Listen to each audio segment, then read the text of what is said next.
Hey, my name is Dr. Brendan McCarthy. Welcome to my podcast. I am the Chief Medical Officer of Protea Medical Center in Tempe, Arizona.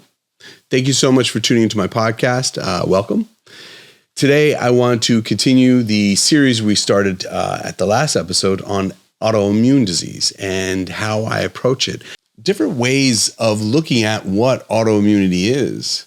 A lot of times we just think of it purely from the perspective in medicine of your body is attacking itself. Now I must stop your body's immune system from doing anything, or somehow or another, some variant of that. And autoimmunity is so much more nuanced by this than that.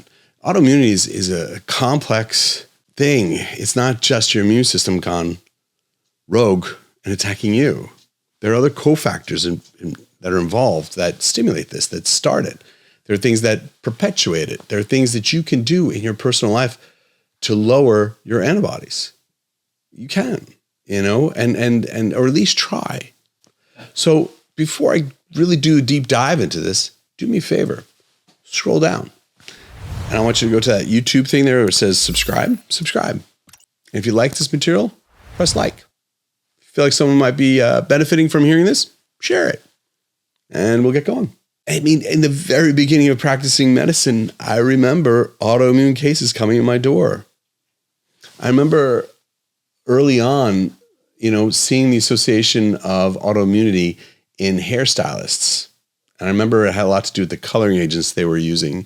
And I remember that whole process of kind of teasing out environmental components to people's autoimmunity. I remember very early on also, as I mentioned in the previous episode, understanding how diet plays a role in autoimmunity. And these were just early years of being there. And even from the beginning, I've always understood it as being something that is a multifactorial thing, not something where you just come in, I give you steroid, or I give you something that modulates the immune system, or it's more complex. And I wanted to share that with you because the true goal of the physician, I believe, when it comes to autoimmunity, is to do our best to explain to you how this came about and to unravel it with you. And the way for us to understand how it came about is good lab work, good history taking, spending time with you and understanding you. This episode is specifically, and Justin always reminds me because I forget to do it in the correct sequence, but this is the episode we're talking about diagnosis and how to diagnose this. And we'll discuss that, but I want to be very clear on this. Diagnosing it, we run the labs, you have this autoimmune thing, we do the breakdown of it. Lab work these days is getting really, really good at diagnosing what kind of autoimmunity you have, and I'm really happy with how it works that way. But it doesn't tell you why. It just tells you the type you have. This is important. If you just run autoimmune panels on people, you'll just figure out the type of autoimmunity they have. If you don't run a more broad panel to understand how it came about, if you don't spend time in the room understanding with the patient how it came about, you're missing the most important parts of this. Because prescribing just the immune modulating medication you want to use, it works, hit or miss sometimes. Figuring out what other factors are going on in their endocrine system that may be contributing, or their lifestyle that's contributing, these things are priceless, because if you can modulate that, you can have a direct impact on the progression of their autoimmunity. I wanted to jump right into something as important, and I want to discuss what autoimmunity is, because I think that's a key thing that a lot of people, we kind of think we understand it when we hear someone saying they have autoimmune. They think, oh, well, your immune system looks at you and says you don't belong here. And so it attacks itself. And it may specifically attack the thyroid, or may specifically attack skin or connective tissue, such as skin is connective tissue, Brendan. You know the idea. The different things it's pointed, the immune system could be pointed in a different direction of your body just to attack that section of the body. We just think of it that way. I want to be a little more nuanced with you on how this begins and where this comes from. Your immune system is constantly looking at everything around you, inside of you, and judging it as being a member of you or non-member of you. And when it's always seeking out that connection, it's touching all these other cells, trying to recognize self from non-self. That's sort of like a way for your immune system is just monitoring you. And that's healthy. That's good. We want that. The thing is that interface, that little climate that occurs, that microclimate, or that little space between the cells of the immune system and the cells it's trying to recognize, In that space, that relationship between the immune system and cells of self, that right there has its own microclimate in you of modulating effects such as your estrogen, your progesterone, your testosterone, cytokines, interleukin 6, interleukin 1, tumor necrosis factor, cortisol, DHEA, prolactin. All these guys are part of that microclimate in there. So as your immune system comes in and just checks out what's going on with this other cell, if that space between them has a lot of inflammation, if you have an irregularity with your cortisol, if you have an irregularity with your estrogen, if you have an irregularity with prolactin, if you have an irregularity with any of your inflammatory cytokines, you run the risk of it making a mistake and creating an error. This moment is important because that's what I'm trying to test for.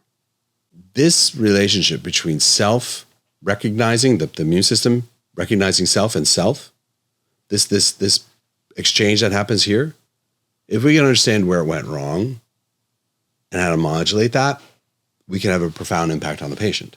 So just running an anti-nuclear antibody, panel with then just going off of that to be getting more specific and going with a reflex panel to that, that's good to get the basis of which direction the immune system is being pointed in. Like say, as I mentioned earlier, is it going to go after your thyroid? Is it going to go after your connective tissue? Where is your immune system attacking today? Where is it going? But to me, to understand what this climate is between here is actually as important. Why am I even doing autoimmunity? If you look at my podcast and the sum of our videos, and you look at the viewership, I don't know if you can see our percentages, but the percentage of our viewership, what are we at, 99% women?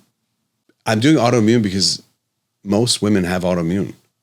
It's mostly women who get autoimmunity. It's not that most women have autoimmunity, but it's the people who develop autoimmunity in their lives are mostly women, have a higher rate of that. And then that becomes a question of like, why? And what's the cause of that? As I mentioned in the previous episode, there's some who say it just has to do with the difference between X and Y chromosomes. And that is a great theory to look down, and I'm not saying it's a bad one, and we should consider it, but it's not empowering to you. Because it just says just because you're a woman, you have the risk of having autoimmunity. Just because you're a chromosome. That's it.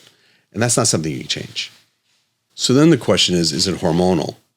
That's something we should really think about. Is autoimmunity a hormonal thing in nature? Does estrogen play a role? And if it does, what role does it play? And that's really important because in this time, in this decade, especially I've noticed it, we're still trying to come to terms with how estrogen has been vilified by that flawed study that occurred in the early 2000s that said that estrogen causes breast cancer. We're still coming to terms with understanding estrogen is an important and healthy part of you. There's still a huge population of people out there who very much think that estrogen will kill you. Then there's another population of people who are the extreme opposite, because whenever you make one extreme, you're going to make the other, who believe estrogen is the solution for everything. Somewhere in between is the answer. And the thing is that when it comes to autoimmunity, this is a perfect example of that. Estrogen is beautiful. Estrogen is important. Estrogen is an essential part of you. With that said, when estrogen is not in balance, was an irregularity with the function of estrogen in your body, things go wrong. And autoimmunity would be one of those things. How does that happen? That microclimate between your immune system and your cells of self. That microclimate is modulated by estrogen also. So if there's estrogen present without progesterone, it will be more of an inflammatory environment. We know in cases of lupus that estrogen will have some stimulatory effect. We know it does. We know that promotes that. We know that in rheumatoid arthritis, women who develop rheumatoid arthritis in their history, there's a higher risk of developing rheumatoid arthritis if you have a history of estrogen dominance or supraphysiological levels of estrogen in your labs prior to developing rheumatoid arthritis. Sjogren's syndrome, not so much. It's kind of neutral. Sometimes it shows that there's a protective effect or that it's just neutral for it. What I want to say is it's not necessarily estrogen that's causing the autoimmunity always. It's the imbalance of it. Another cofactor to put into here is going to be your androgens and testosterone. And as I've said before, and I truly mean this, you're, as a woman, you are supposed to have testosterone. Just like as a man, I must have estrogen. We cannot be healthy when we take that hormone away. You cannot be healthy. And autoimmunity is no difference. In the case of autoimmunity, when there are no androgens, when the testosterone is very low, your risk factors for developing autoimmunity go up. Men who develop autoimmunity tend to have low testosterone. That's a fact. So by us normalizing your androgen levels, that will have a modulating effect on this. So think about what I've just said so far. Just put this in the calculation. You go to your doctor, say you are a person who has rheumatoid arthritis, and you go to your physician, and they're just going to prescribe you a medication to modulate the autoimmunity. What about your estrogen? What about balancing that estrogen out? This is a key thing for you because I don't know many rheumatologists that'll talk to you like this. So in some ways, you have to piecemeal this together yourself.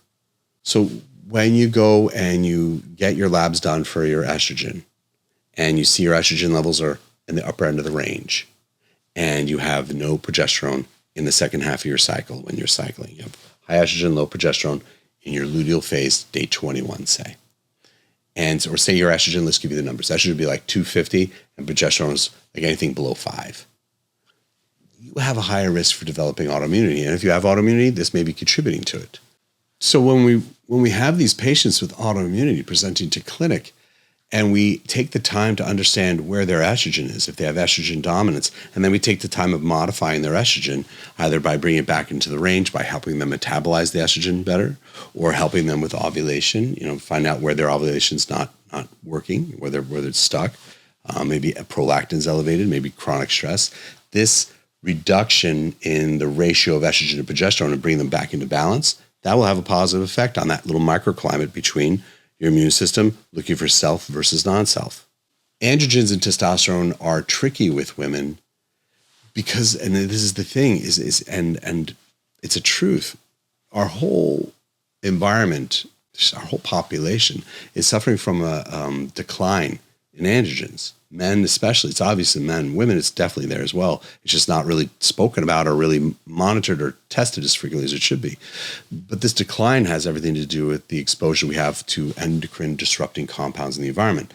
Plastics, BPAs, and phthalates specifically. There are others, but those are the two big culprits I want to bring up here. And if you're being exposed to these things, your androgen levels will be lower. They will be lower. That will increase your risk for autoimmunity. Furthermore, women who've taken oral contraceptives for long enough, their testosterone will be bound up to protein and it'll be rendered inert. You can't use it. So women who've taken, contraceptives, and there are associations of people taking contraceptives with autoimmunity. And it has to do with that free testosterone levels being low would play a role in that as well. We want to understand your androgens, not because you come in and like, well, I'm just going to give you testosterone. And that's another thing many of you come across. You go to your hormone doctor and they'll just be like, we'll just give you testosterone. And I'm not saying that's bad, but sometimes that's not necessary. Sometimes it's more important to understand where your androgens really are. Now, if they're very low from endocrine disrupting compounds, then yeah, it's a very, very low dose getting back into should be good. And we can see that in your autoimmunity. Does it modulate autoimmunity? We did a good thing if it did. But if the woman's sex hormone binding globulin is very elevated, let's be elegant together for a moment. If the woman's sex hormone binding globulin is elevated because she took oral contraceptives for years, and she comes in and she has rheumatoid arthritis, and she has, low androgens, free testosterone is very low, and her sex hormone binding globulin is high. What if I tried getting the sex hormone binding globulin to go low? What would happen? A good thing to try. One of the ways we get to lower sex hormone binding globulin is DHEA, over-the-counter supplement in the States. I know it's a prescription in other countries, but when you give someone DHEA, you can lower sex hormone binding globulin. So by lowering sex hormone binding globulin, you'll have more of your free testosterone available, and that would be in that space between your cells of self and your immune system, and that androgen, that free testosterone, would help modulate that reaction of your immune system searching for self versus non-self. So just by giving them DHEA, you have that benefit. But being elegant, as I mentioned again before, being clever, DHEA is also in and of itself immune modulating. DHEA is a compound that's made in your adrenal complex, and it's associated with your body's ability to make your sex steroids. It's a pluripotent precursor hormone. They go down a lot of other pathways, but by itself, it's also immune modulating. DHEA is a wonderful tool to use. So you're using DHEA now to make more free testosterone to modulate the immune response, and you're also using DHEA by itself also to modulate the immune response. That would be a good approach as well. And so as you're hearing me go down this road now, talking about estrogens, talking about testosterone, talking about how these hormones can play a role, you're seeing how I can tease in other things, such as DHEA, which will help give you more free testosterone, and it's going to have that role in modulating the immune system, also with DHEA itself. And then progesterone, which progesterone will come in, it's not like DHEA, but it has a similar foil effect. It's the foil of estrogen. So estrogen is going to do its thing, but progesterone modulates it, and that affects that microclimate as well. So being elegant with these patients and being clever means, not just knocking estrogen down as low as you can. It means trying to get the estrogen and progesterone in balance. It means trying to get the free testosterone to be more available and to get the DHEA to be as a tool to also help them as well. I guess the thing I want you to take from this is if you have an autoimmune condition, look at your hormones. Look at your estrogen, progesterone, and testosterone, your free testosterone specifically. Consider bringing them into balance. And if that's separate from your rheumatologist, fine, it's separate from your rheumatologist. Use your hormone physician if they call them there. I don't know, endocrinologists would be called over here. Any physician who specializes in this, who'd run those labs, and you'd want one who's going to be careful and thoughtful of your autoimmunity.